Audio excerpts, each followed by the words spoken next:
Bonjour, mesdames et messieurs.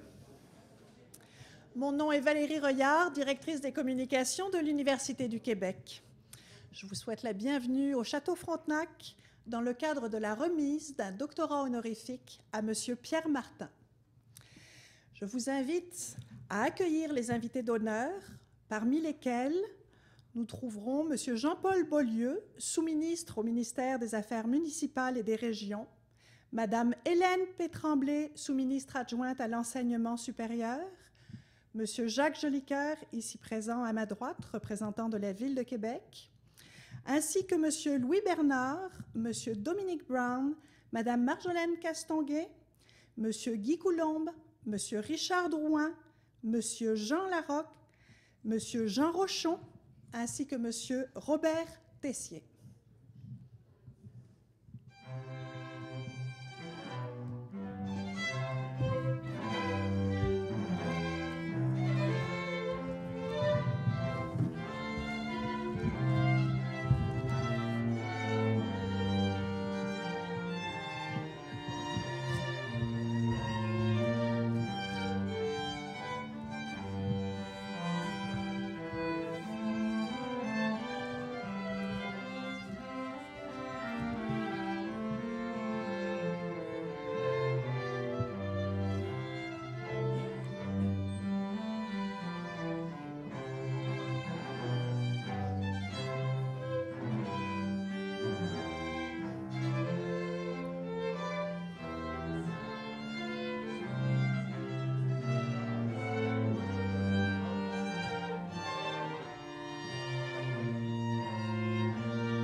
Merci.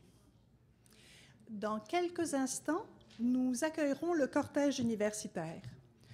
Ce cortège est ouvert par le secrétaire général de l'Université du Québec.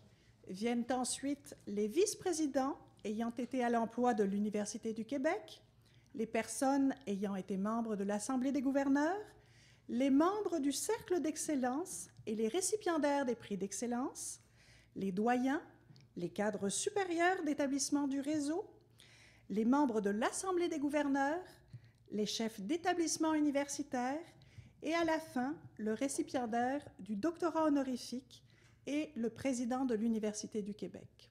Nous allons les attendre quelques instants.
Mesdames et messieurs, je vous invite maintenant à vous lever pour assister à l'entrée du cortège universitaire.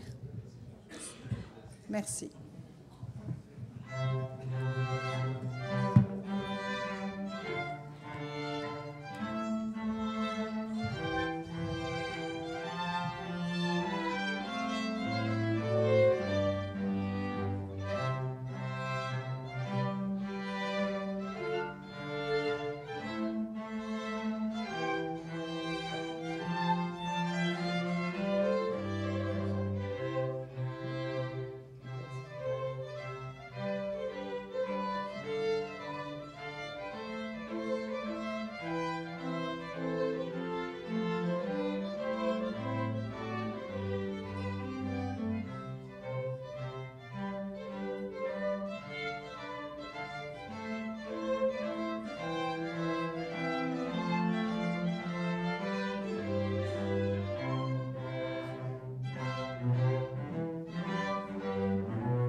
S'asseoir, s'il vous plaît.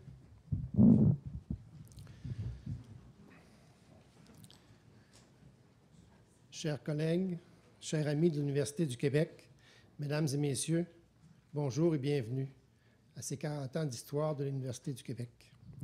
Je suis Michel Quimper, secrétaire général de l'Université du Québec. J'ai le plaisir de vous souhaiter la bienvenue à cette réception de remise de doctorat honorifique de l'Université du Québec. J'agirai aujourd'hui à titre de maître de cérémonie.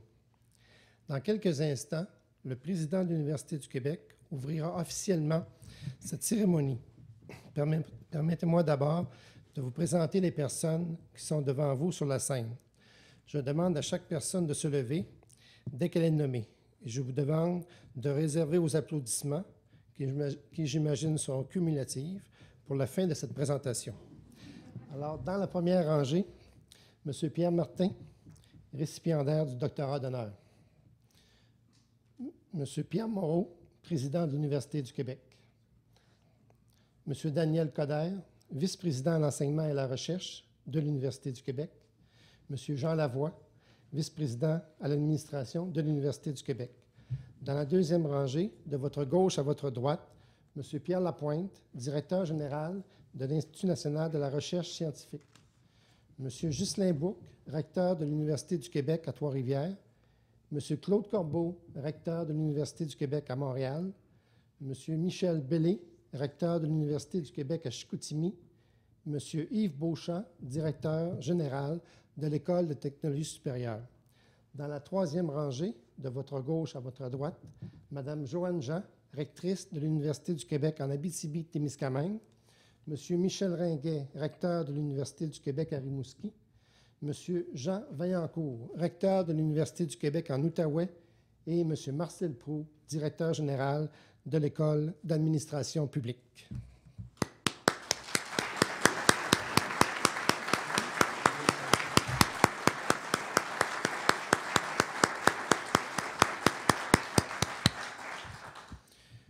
L'Université du Québec valorise le dépassement de soi et le rayonnement du Québec à travers le monde.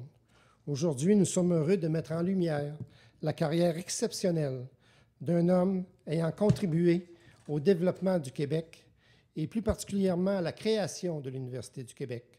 Nous procéderons à la remise du doctorat d'honneur à M. Pierre Martin. J'invite maintenant le président de l'Université du Québec à procéder à l'ouverture officielle de cette cérémonie, avant de prononcer l'hommage de M. Pierre Martin. M. Moreau.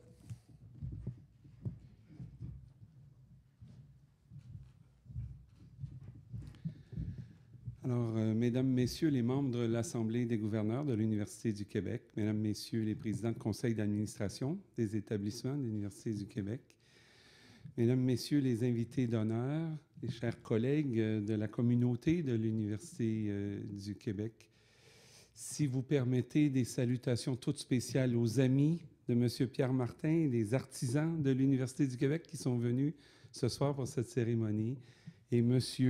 Pierre Martin. Je suis très heureux de vous souhaiter la bienvenue à cette cérémonie, très importante pour nous à l'Université du Québec. Pendant que Québec célèbre ses 400 ans, l'Université du Québec, elle, fête son 40e anniversaire. Je suis toujours fasciné quand on fait la juxtaposition de 400 et 40, ce qu'un zéro, un seul zéro, un log, comme diraient les mathématiciens, peut changer quand on l'applique à l'espace du temps. 40 ans, 400 ans. Pour nous, 40 ans, il s'est passé énormément de choses durant ces 40 années. C'est une fête, donc, en même temps pour nous ce soir, et c'est le moment pour nous de célébrer un des artisans de la création de l'Université du Québec. La Ville de Québec est le lieu de son siège social. Nous avons eu l'occasion de nous associer aux fêtes du 400e, bien marquer la présence de l'Université du Québec dans la Ville de Québec. Et nous avons, pour célébrer cet anniversaire, décidé de faire une série de doctorats honoris causa. Nous avons jusqu'à maintenant eu le privilège d'offrir un doctorat honoris causa à Alain Juppé, qui est le maire de Bordeaux. La Ville de Québec et la Ville de Bordeaux est jumelée depuis fort longtemps. Je me permets de saluer maintenant M. Jolicoeur, qui représente le maire de Québec et qui est un peu à l'écart, comme ça on ne le voit pas quand on regarde devant, mais je suis très heureux de saluer sa présence. Après M. Juppé, on a eu le privilège de donner un doctorat d'honneur à Frédéric Bach, que vous connaissez, je pense, et surtout connu pour l'auteur du film L'homme qui plantait des arbres, qui a fait le tour du monde, à Stephen Jaruleski, un financier bien connu, et aussi à Franco Dragone, qui était au départ, avec Guy Laliberté, la création du Cirque du Soleil. C'est dans cette famille, M. Martin, que vous entrez aujourd'hui. Quand on fait le décompte et qu'on fait 40 ans, 2008 moins 40, 1968. 1968, excusez-moi, je sais que Pierre va l'évoquer dans quelques minutes. Je veux simplement vous dire quelle année pour le Québec 1968.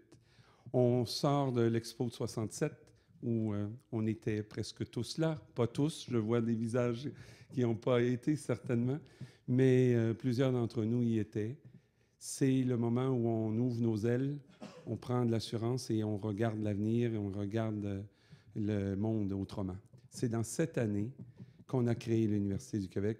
je vais laisser Pierre vous expliquer comment il a vécu ce moment. C'est donc un moment très solennel pour nous.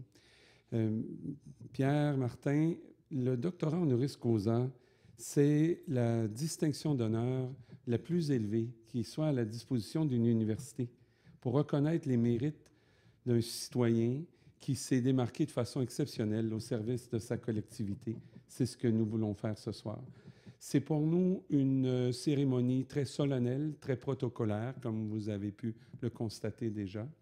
Et comme le veut la tradition, je vais lire officiellement l'éloge que souhaite vous faire l'Université du Québec. Je déclare donc cette cérémonie ouverte.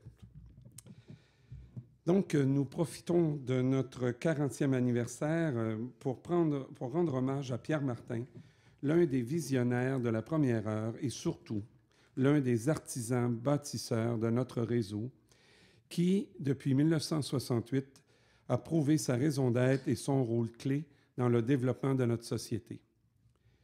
Collectivement, on se rappelle de 68 comme d'une année en turbulences multiples et diverses en France, en Allemagne, en Tchécoslovaquie, aux États-Unis, au Japon, au Mexique. Le Québec n'a pas échappé à l'agitation de cette jeunesse qui, aux quatre coins de la planète, testait son nouveau pouvoir à l'égard des modèles de gouvernance en réclamant une libéralisation à grande échelle des structures sociales de l'époque. Ces jeunes de 68, c'était en grande partie nous.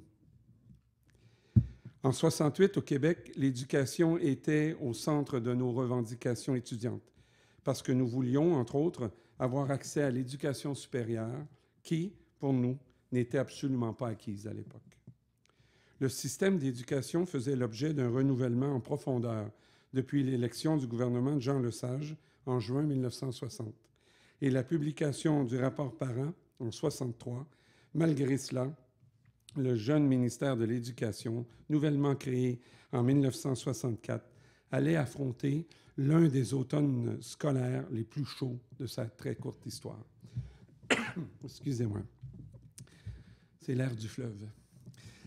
L'homme que nous honorons aujourd'hui a été un véritable pionnier à l'époque où, comme le souligne le sociologue Marcel Rioux, et je le cite, « La contradiction fondamentale de la société québécoise était la suivante.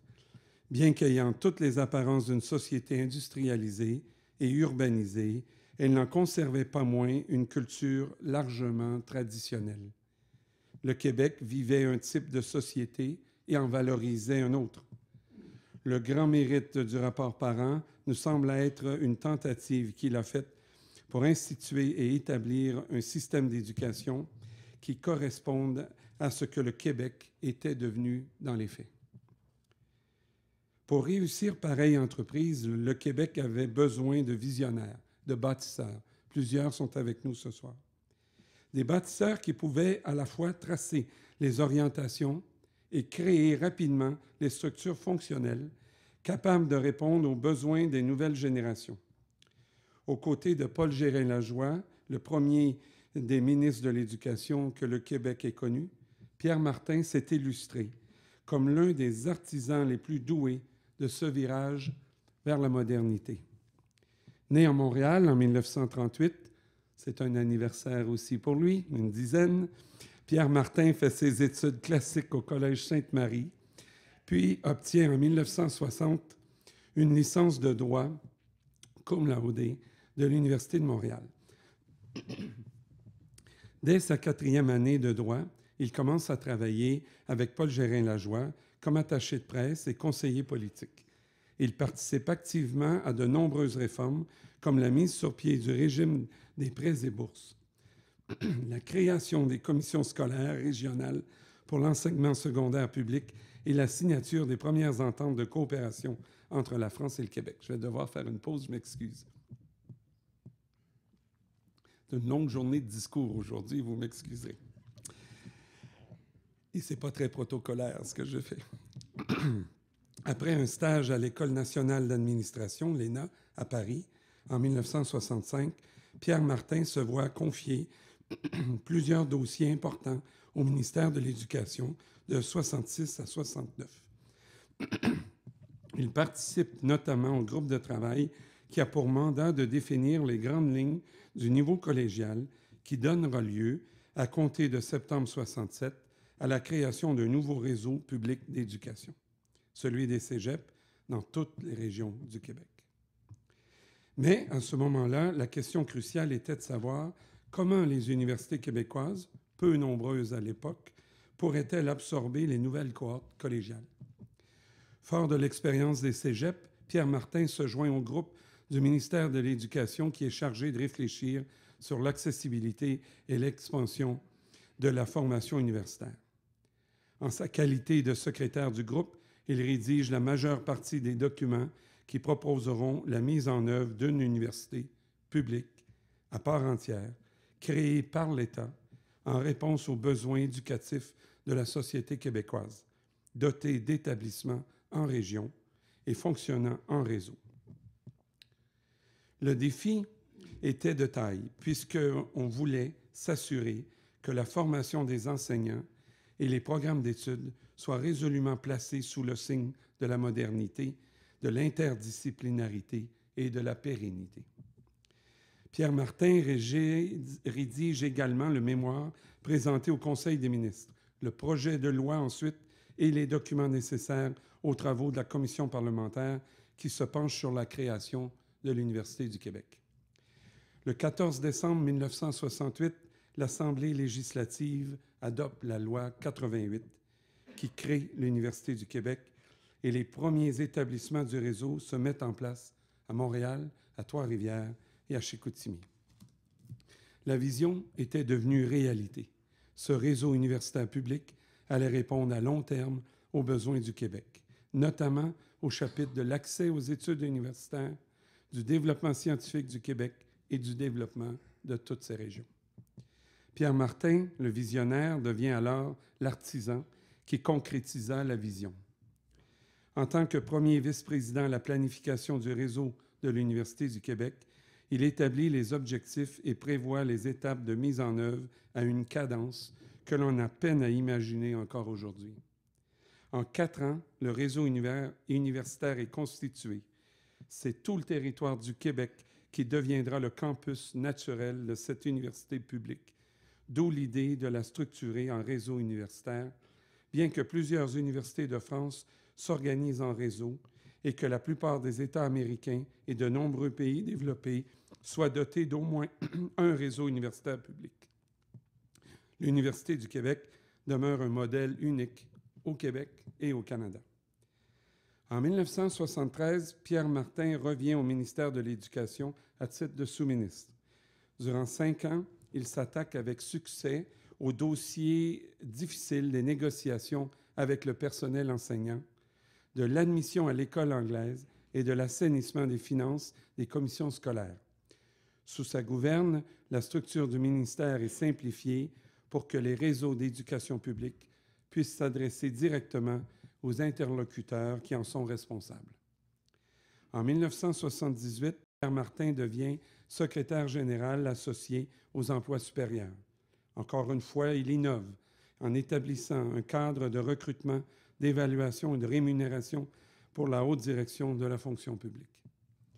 En 1981, il devient président de la Société québécoise d'initiative pétrolière, excusez-moi encore, la SOQIP, et démontre dans le secteur énergétique les mêmes prédispositions à bien cerner les problèmes et à forger l'avenir. Il devient président et chef de la direction de Gaz métropolitain en 1984 et restructure cette société en profondeur. Au terme des 7 années passées dans le domaine de l'énergie, Pierre Martin aura réussi à réduire la part du pétrole dans le bilan énergétique du Québec au profit du gaz naturel. À partir de 1988, il se lance dans le secteur immobilier et fonde 2 sociétés d'investissement, tout en s'imposant comme un expert dans les transactions complexes, incluant les investisseurs internationaux. Il fonde avec des partenaires la Société des chemins de fer du Québec, une société vouée à l'exploitation des chemins de fer régionaux dans l'Est du Canada. Tout en dirigeant ces nombreuses entreprises, il continue de contribuer aux affaires publiques, notamment par sa présence au sein de plusieurs conseils d'administration, dont celui des Aéroports de Montréal depuis 1998.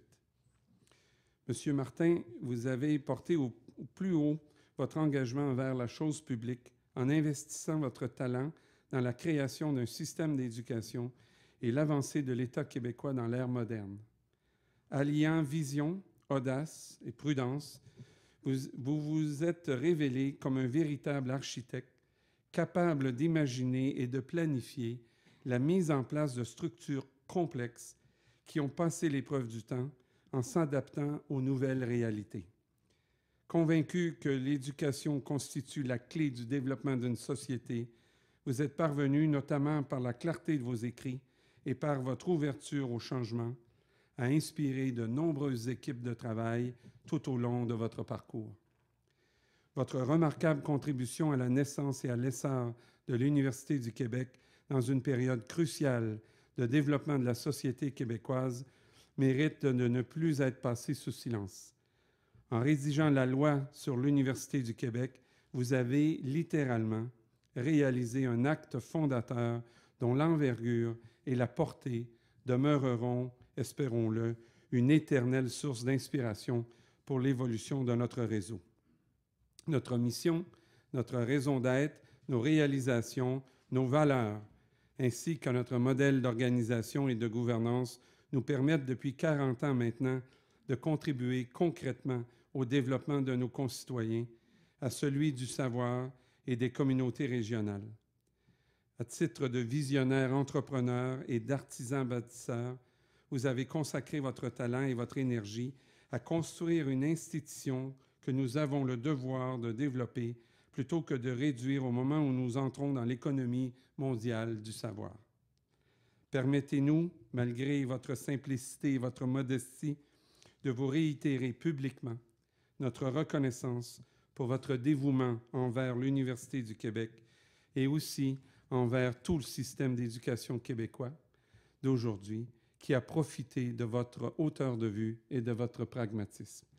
C'est avec beaucoup de plaisir et de gratitude qu'au nom de la communauté de l'Université du Québec, des quelques 450 000 diplômés, ces 87 000 étudiants inscrits actuellement dans le réseau, je vous accueille officiellement parmi nous en vous décernant les insignes de Dr honoris causa et vous prie d'accepter nos plus sincères félicitations.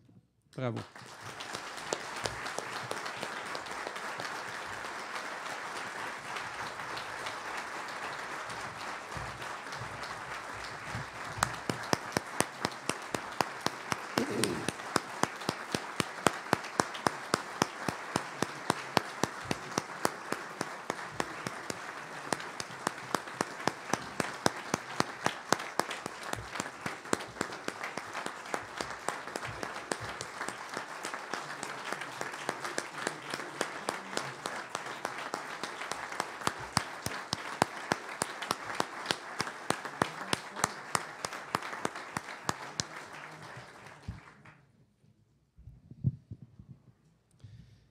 Merci, M. Moreau.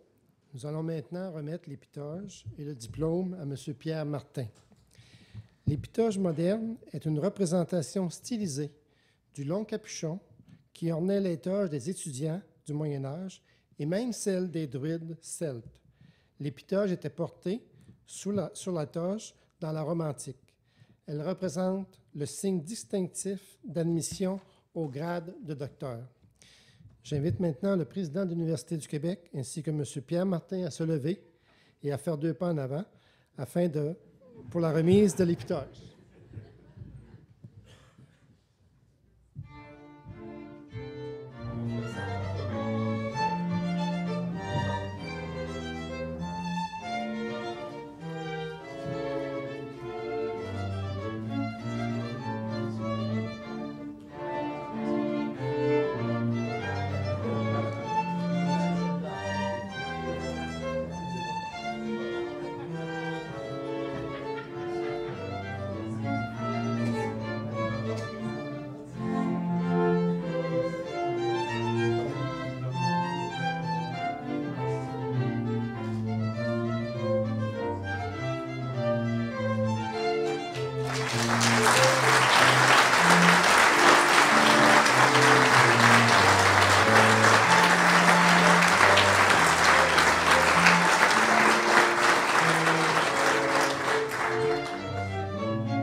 J'invite maintenant notre nouveau docteur honoris causa à prendre la parole pour s'adresser à vous.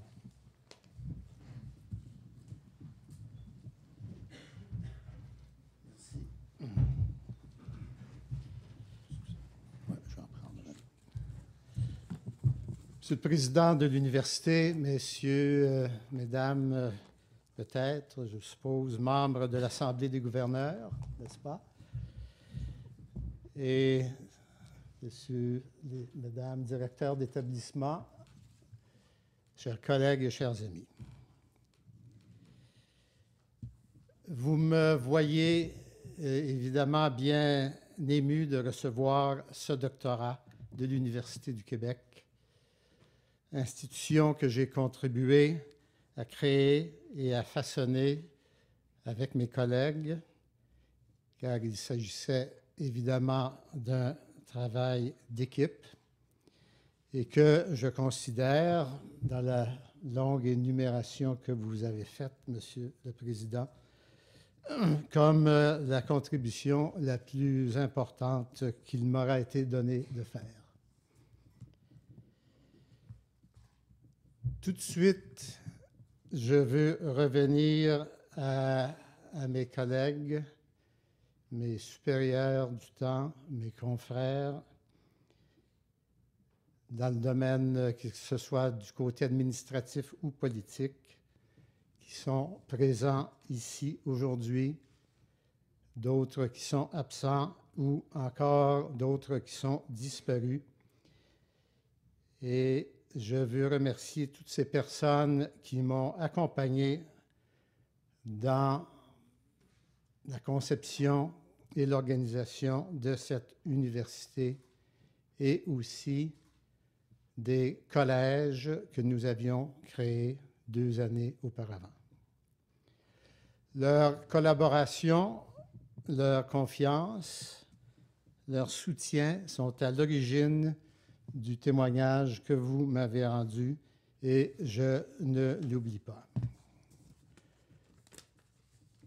Je vais vous parler de 3 choses. Premièrement, les valeurs qui ont été à l'origine de la création de cette université.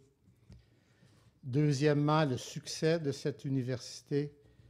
Et troisièmement, l'éternel troisième, les défis de cette université.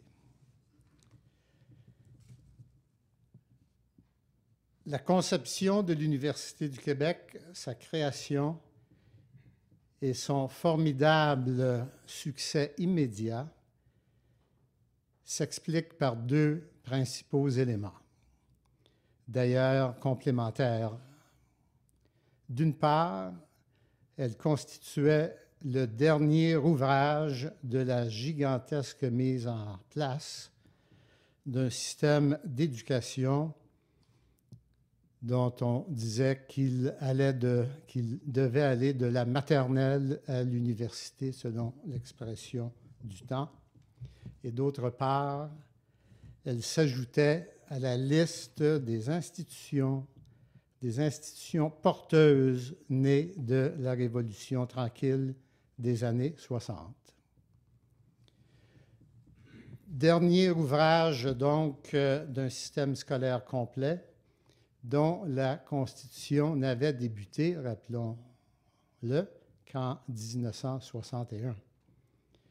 L'Université du Québec, créée en 1968, lui donnait tout son sens et, entre autres, donnait son plein sens également à la mise en place, à compter de 1967, du réseau des collèges d'enseignement général et professionnel, lesquels, par leur implantation régionale, leur politique d'accès et leur indépendance, c'est très important, leur indépendance par rapport aux universités déjà établies, allaient conduire, donc ces collèges allaient conduire au seuil de l'enseignement supérieur et des études avancées de nombreuses cohortes d'étudiants, dont environ 50% de filles, formées et motivées et à l'égard desquelles le contingentement de l'accès à l'université aurait été un déni.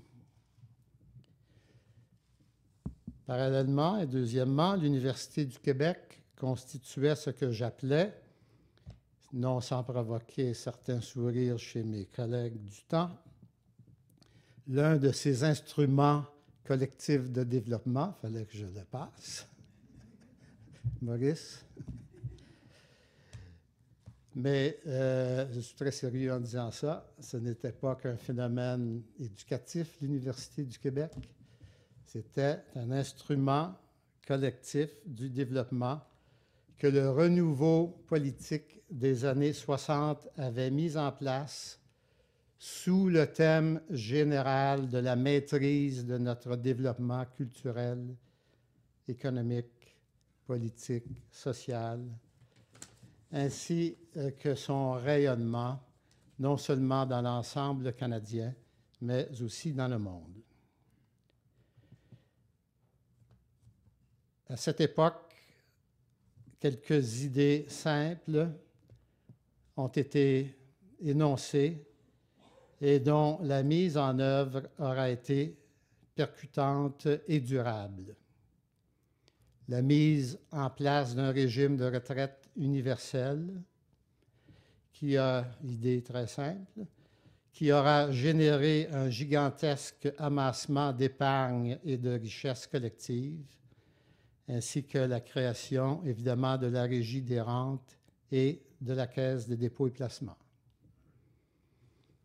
La mise en place d'un régime de santé universel, l'un des premiers en Amérique du Nord, encore une idée simple, mais extrêmement importante pour notre société. La maîtrise de l'énergie, qui aura mené à la création de l'Hydro-Québec que l'on connaît maintenant, ainsi qu'à la création de SOQIP, dont on a dit tout à l'heure que, en quelque sorte, c'était l'ancêtre des réseaux du gaz métro que l'on connaît aujourd'hui et qui dessert l'ensemble du Québec et qui est un géant de l'énergie. On peut parler aussi de Radio-Québec, qui a fait sa marque et qui a établi ses standards dans le domaine de la télévision. On peut aussi citer la Bibliothèque nationale, etc. Donc, pour n'en donner que quelques exemples, l'Université du Québec faisait partie de ces institutions importantes et permanentes. Il y avait donc, dans la création de l'Université du Québec, un large dessein inspiré des valeurs d'initiative et d'entrepreneuriat, de croissance collective, d'ouverture et, je dirais même, de générosité. Je reviens à cette valeur d'entrepreneuriat et je la souligne. Elle prévalait dans l'administration publique à cette époque et elle aura permis de réaliser autant d'œuvres importantes dans tant de domaines et en si peu de temps. Les entrepreneurs de cette époque, dont quelques-uns sont ici dans cette salle, en avant, entre autres, sans se concerter formellement, chacun dans son domaine, définissait des politiques et créait ces institutions qui ont largement façonné le Québec d'aujourd'hui et qui correspondaient à une certaine vision et à une certaine volonté de développement politique, économique, culturel et social, comme j'ai dit tout à l'heure. Ça, c'est l'environnement de l'Université du Québec au moment de sa création. Deuxièmement, le succès. Dès sa création, l'Université du Québec aura connu un fulgurant succès et ce n'était pas le fruit des circonstances. Il s'explique par le fait que non seulement la mission de l'institution, mais aussi son organisation, son comportement, ses politiques étaient inspirés des valeurs dont je viens de parler. Cette création aura été préparé initialement par les travaux du groupe Recherche et Développement, vous en avez parlé, et aussi d'un intense travail sur le terrain qui aura mis en circulation les idées nouvelles mais simples qui sont les composantes de la génétique de cette institution. Et justement, ce n'est pas par hasard qu'en 1968, la loi constituant l'Université du Québec était approuvée à l'Assemblée législative ou nationale, non seulement à l'unanimité, mais aussi et surtout dans l'enthousiasme. Ce n'est pas par hasard non plus que dès sa création, l'université, comme je le disais, aura connu un fulgurant succès au titre de l'inscription des étudiants, du recrutement des professeurs et des cadres, de la mise en marche des premières équipes de recherche et d'études avancées, ainsi que de l'adhésion des milieux économiques, industriels, culturels dans toutes les régions, y compris à Montréal. Ici, les valeurs d'ouverture, d'écoute et de réponse aux besoins, de souplesse et de générosité auront prouvé toute leur puissance.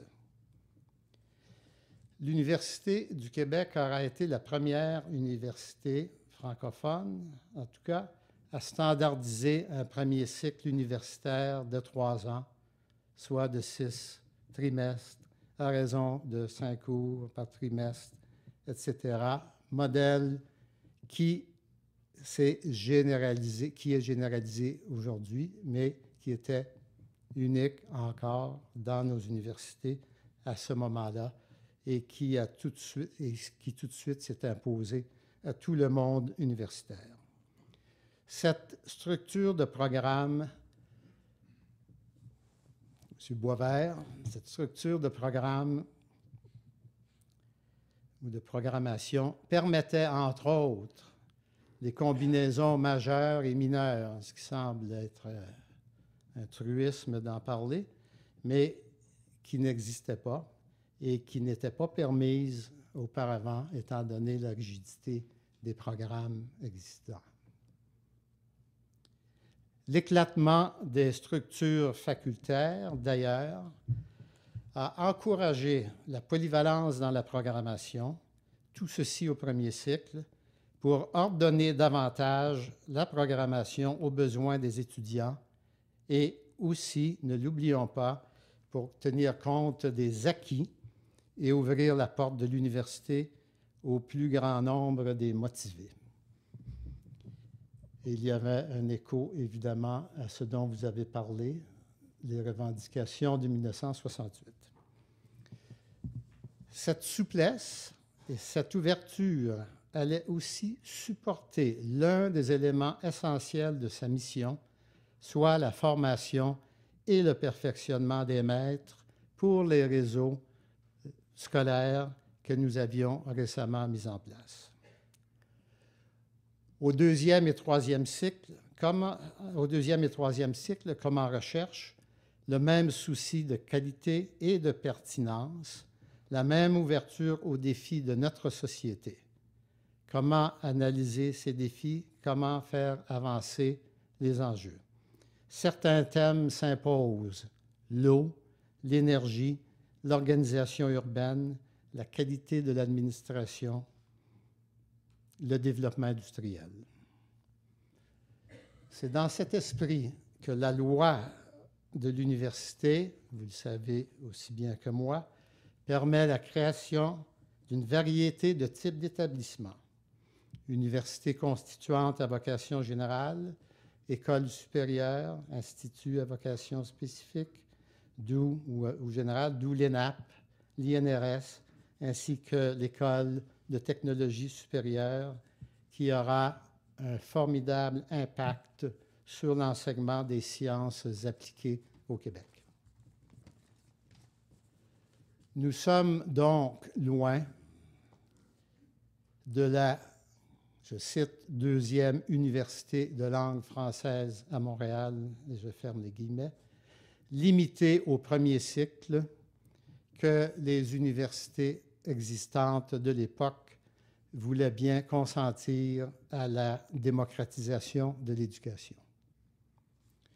De tous les chiffres qui peuvent être cités, celui que vous venez de citer, de 450 000 diplômés, dit tout. Troisièmement, les défis d'aujourd'hui. Sujet difficile et d'actualité, dont vous allez traiter vous-même. Mais je vous fais part de mes réflexions en disant ceci. Les institutions qui sont régies par la loi du plus fort répondent à une règle simple. Le plus fort domine. Celles qui sont fondées sur des valeurs morales sont soutenues par des tissus plus complexes qui réfèrent à une vision et à des consensus, ce qui demeure toujours fragile. L'Université du Québec, je l'ai mentionné abondamment, est fondée sur des valeurs morales et des principes d'organisation où la mise en commun des ressources et la coopération sont essentielles. Mais évidemment, on le voit dans nos vies de tous les jours, les idéaux communs, d'une part, et les intérêts particuliers, d'autre part, n'ont pas fini de s'affronter dans les universités comme ailleurs dans la société. À ce propos, tout de même, il est utile de rappeler que l'Université du Québec est née de la Révolution tranquille, un phénomène essentiellement local, très local, mais qui cherchait aussi à nous resituer dans l'ensemble canadien et dans le monde. Aujourd'hui, l'université en général, et l'Université du Québec aussi, évolue dans un monde qui n'est justement pas local, mais au moins,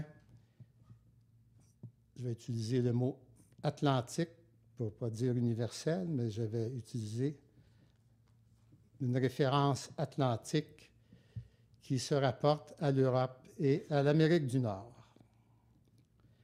La question, à mon avis, est bien de savoir comment l'Université du Québec peut y faire sa place, compte tenu de sa taille, de sa diversité, de son organisation, de ses moyens et de sa vision. Ou, mieux encore, quelle est la place du Québec dans ce monde atlantique et que peut contribuer l'Université du Québec à cet égard? La réponse donnée aujourd'hui à cette question serait peut-être tout simplement la même que celle que nous avions donnée dans les années 60, car compte tenu de tous les facteurs et en particulier des exigences de la concurrence et de notre taille, la combinaison des ressources et l'action concertée entre plusieurs unités ne s'impose-t-elle pas d'emblée? Depuis sa création, il y a 40 ans, l'Université du Québec aura eu un impact positif très important et durable sur notre société. Alors que nos institutions et nos entreprises culturelles, industrielles, financières sont bien en voie de conquérir des marchés extérieurs, pourquoi l'Université du Québec ne s'arrimerait-elle pas à ce mouvement pour y contribuer en termes de formation continue, de recherche appliquée, de gestion, de création de nouveaux produits et d'accueil d'étudiants étrangers? Cela correspondrait d'ailleurs aux initiatives que le gouvernement de M. Charest a prises, à juste titre à mon avis, envers l'Europe et la France, marché commun, équivalence des qualifications professionnelles, etc. Pourquoi les prochaines années de l'Université du Québec ne seraient-elles pas consacrées à soutenir cette initiative, à contribuer à son succès et à occuper cet espace atlantique?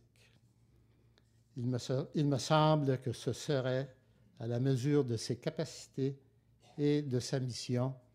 Alors, donc, bon succès.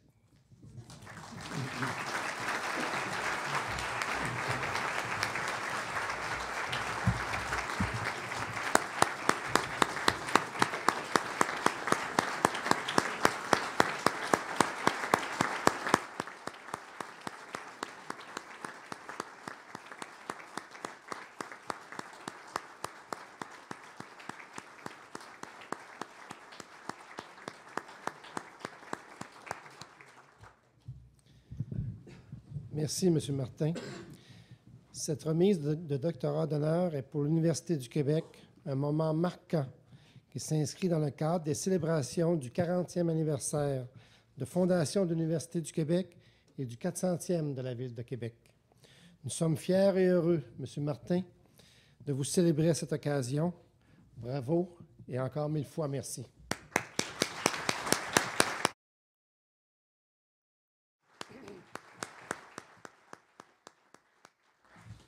J'invite maintenant l'assistance à partager un vin d'honneur qui sera servi dans la salle Verchères. Mais tout d'abord, le cortège universitaire va quitter la salle comme il est entré au début de la cérémonie. Je vous invite maintenant à vous lever pour assister au passage du cortège universitaire. Je vous remercie de votre attention et de votre participation. Bonne fin de journée.